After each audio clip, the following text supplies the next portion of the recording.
శ్రీమాత్రే నమ. జై గురు దత్తాత్రేయ నమ. ఈ వీడియోలో మనం ధనుస్సు రాశి వారికి ఫిబ్రవరి 16వ తారీఖు నుంచి 28 మధ్యలో జరగబోయే వార ఫలాలు పరిశీలించినప్పుడు ఈ వార ప్రారంభం మన ధనుస్సు రాశి వారికి ధనస్థానంలో ఉచ్చస్థితిలో ఉన్నటువంటి కుజుడు ఉండడం జరిగింది. అంటే పంచమాధిపతిగా వ్యయాధిపతిగా కుటుంబ స్థానంలో ఉన్నటువంటి కుజుడు చాలా వరకు ఆర్థిక సంబంధించిన విషయాల్లో విపరీతమైనటువంటి టైట్ ఏర్పడడం జరుగుతూ ఉంటుంది. అంటే సమయానికి రావాల్సినటువంటి ధనం రాకపోవడం వల్ల మీరు చెల్లించవలసినటువంటి బిల్లులు వగైరా వగైరా సకాలంలో చెల్లించలేకపోతుంటారు. అయితే ఒక విధంగా కుటుంబ సంబంధించిన స్థిరాస్తిపై ఆదాయం రావడం జరుగుతూ ఉంటుంది. మీ యొక్క సంతానం కానీ మీ తోడబుట్టిన వాళ్ళు కానీ చాలా వరకు మీకు సహకరిస్తూ ఉంటారు. అంటే ఏదైనా అన్ని వనరులు ఉన్నప్పుడు కూడా ఒక స్తబ్దత లాంటిది ఈ ఫిబ్రవరి 16 నుంచి 23 వరకు ఏర్పడే అవకాశం ఉంటుంది. అలాగే కుటుంబ సభ్యుల మధ్య కొద్దిపాటి విభేదాలు, మనస్తాపం చెందడం, కుటుంబంలో ఒకరు మీ మీద కోపగించడం కానీ, మిమ్మల్ని దూషించడం కానీ, లేదంటే మీరు వారిని దూషించడం కానీ జరిగే అవకాశం ఉంది. బట్ ఏదైనా ఈ వారం అంతా కూడా మీరు చాలా మౌనంగా నిదానంగా వ్యవహరించడం మంచిది. దాని తర్వాత ఈ కుజుడు తృతీయ స్థాన సంచారంతో ఆటోమేటిక్గా మనీ రొటేషన్ పెరుగుతుంది. అందరి సహకారంతో మీ వృత్తిలో మీరు నైపుణ్యంగా ముందుకు వెళ్ళడం జరుగుతూ ఉంటుంది. ఏదైనా కొన్ని సందర్భాల్లో ఈ ధనుసు రాశి వారికి ఈ అర్ధాష్టమ శని ప్రభావం కనబడుతూ ఉంటుంది. అంత మంచికెళ్ళినా మీరు కొంత చెడెదురయ్యే విధంగా అప్పుడప్పుడు కనబడుతూ ఉంటుంది. ఏదైనా నిరాశ చెందకుండా ధైర్యంగానే ముందుకు వెళ్ళడం మంచిది. మీరు నమ్మినటువంటి మార్గంలోనే వెళ్ళాలి తప్ప ఏమాత్రం ఆ రూట్ మార్చినా కంప్లీట్గా కొంత ఇబ్బంది కలుగుతూ ఉంటుంది. ఏదైనా మంచి మార్గంలో వెళ్తున్న వారికి 10 మందికి ఉపయోగపడదాం అనుకున్న వాళ్ళకి ఏదో ఒక ఇబ్బంది ఎదురవుతూనే ఉంటుంది. దాన్ని ఎదుర్కొని సాధించడమే జాతకుడి యొక్క గొప్పతనంగా మనం భావించవచ్చు. బట్ ఏదైనా మరి తృతీయ స్థానంలో శుక్రుడు, రాహువు, బుధుడు, రవి, దాంతో 23 నుంచి కుజుడు, ఈ గ్రహాలన్నీ కూడా మీకు కొన్ని కొత్త అవకాశాలని తీసుకురావడం జరుగుతూ ఉంటుంది. ఎప్పుడు ఎన్నడూ ఊహించని విధంగా మీకు కొన్ని కొత్త ఆఫర్లు, అవకాశాలు వస్తుంటాయి. అలాగే మీ యొక్క అవసరాలకి కొంత స్టాఫ్ను, సబార్డినేట్స్ను మీరు నియమించుకోవడం జరుగుతుంటుంది. లేకపోతే మీ యొక్క అన్నదమ్ములను, స్నేహితులను కలుపుకొని కొంత ముందుకు వెళ్ళవలసి ఉంటుంది.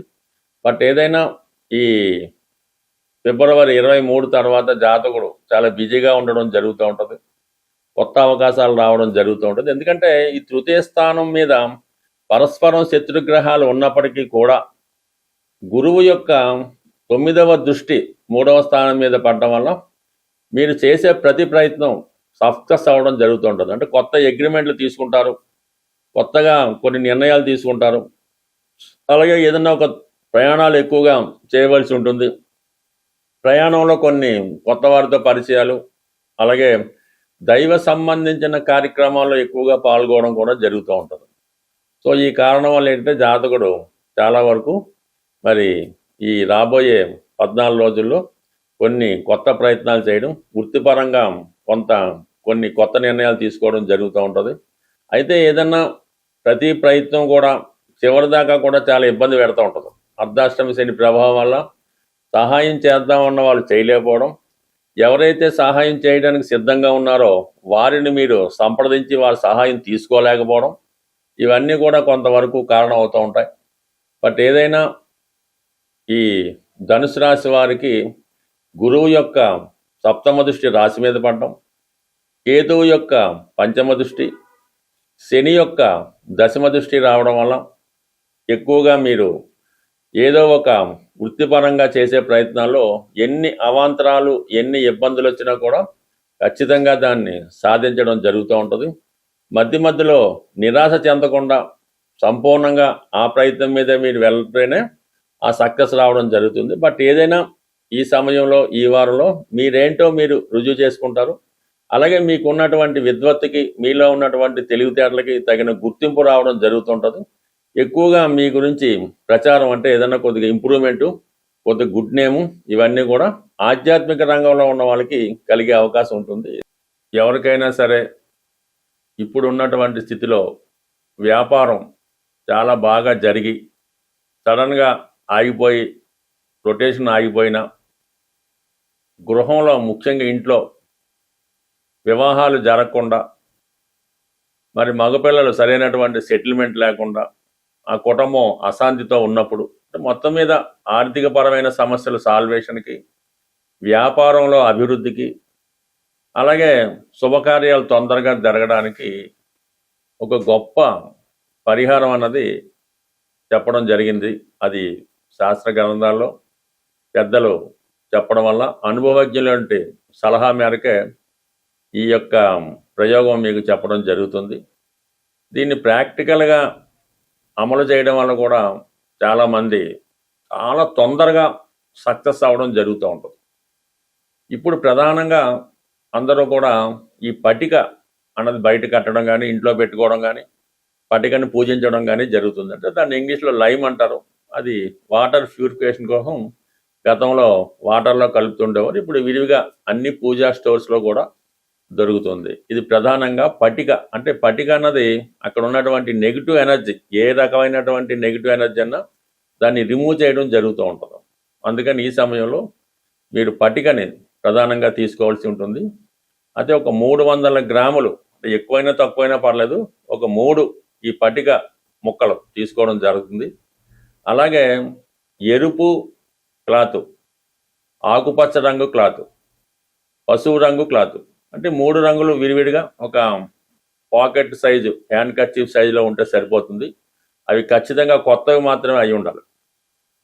ఈ ఎరుపు రంగు క్లాత్లో ఈ 300 గ్రాములు, ఎక్కువ తక్కువైనా పర్లేదు, ఒకే ముక్క పటిక వేయవలసి ఉంటుంది. దాంట్లో ఒక రాగి కాయిన్, డాలర్ కానీ రాగి కాయిన్ కానీ వేసి దాన్ని ఒక మూటగా ఎరుపు రంగు దారంతో కట్టవలసి ఉంటుంది. అలాగే పసుపు రంగు క్లాత్లో, ఈ దేవబ్రహ్మాల సైజు పసుపు రంగు క్లాత్లో ఈ పటిక ముక్క, ఒక దుంప పసుపు అని ఉంటుంది, అటువంటి పసుపు కొమ్మ ఒకటి వేసి పసుపు రంగు దారంతో దాన్ని మూటగా కట్టవలసి ఉంటుంది. ఇక ఆకుపచ్చ రంగు క్లాత్లో ఈ పట్టిక, అలాగే సిల్వర్ కాయిన్, తక్కువైనా ఎక్కువైనా కాయిన్ అయినా పర్లేదు, సిల్వర్ అయినా పర్లేదు, అందులో వేసి ఆకుపచ్చ రంగు దారంతో దాన్ని మూటగా కట్టవలసి ఉంటుంది.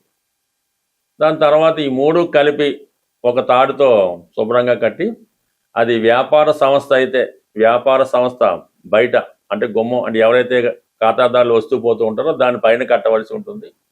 అదే ఇంట్లో అయితే గుమ్మం పైన, అంటే గుమ్మం కింద మనం నడిస్తే పైన ఈ మూట ఉండే విధంగా మీరు అరేంజ్ చేసుకుని, కట్టే ముందు మాత్రం మీకు అనుకూలంగా ఉన్నటువంటి ఏ సాధనతారో, క్షేమతారో, లేదంటే ఏ బుధవారం ఆదివారం చక్కగా ఎవరికన్నా పెద్దవారితో కానీ, మీకు సర్వెంట్ ఉంటే వాళ్ళతో కానీ పైన కట్టించి వాళ్ళకి ఎంతో కొంత దక్షిణగానో బహుమతిగానో ఇవ్వాల్సి ఉంటుంది. కట్టిన ముందు మాత్రం ఒకసారి సాంబ్రాణి పొగ వేస్తే సరిపోతుంది. ఈ విధంగా చేయడం వల్ల చాలా తొందరగా మరి తిరిగి మీ వ్యాపారం పుంజుకోవడం, ఆగిపోయినటువంటి మీ అభివృద్ధి, శుభకార్యాలు ఏదో ఒకటి కంప్లీట్గా కొంత మూమెంట్ మాత్రం తొందరగా రావడం జరుగుతూ ఉంటుంది. న్యాయసమ్మతంగా ఉండవలసినటువంటి ఏ కోరికైనా నెరవేరడం జరుగుతూ ఉంటుంది. ఇది కొత్తగా అన్నది కాదు, గతంలో ఉండేది. రాను రాను అది కొంతగా తగ్గించి కేవలం ఎరుపు రంగులో మాత్రమే ఈ పట్టిక అన్నది కట్టడం జరుగుతూ ఉంటుంది. ఇంకా దీనికి కొంతమంది ఈ నల్ల జీడిపక్కలు అవి కూడా కట్టచ్చు. కానీ ప్రస్తుతానికి ఈ చిన్నపాటి రెమెడీ ప్రస్తుతం సక్సెస్ఫుల్గా వర్కౌట్ అవుతుంది. ఒకసారి ప్రయత్నం చూడండి, పెద్ద నష్టమే ఉంటుంది. కంప్లీట్గా మీకు కొన్ని కొత్త మార్పులు తప్పకుండా రావడం జరుగుతుంది. స్వస్తి.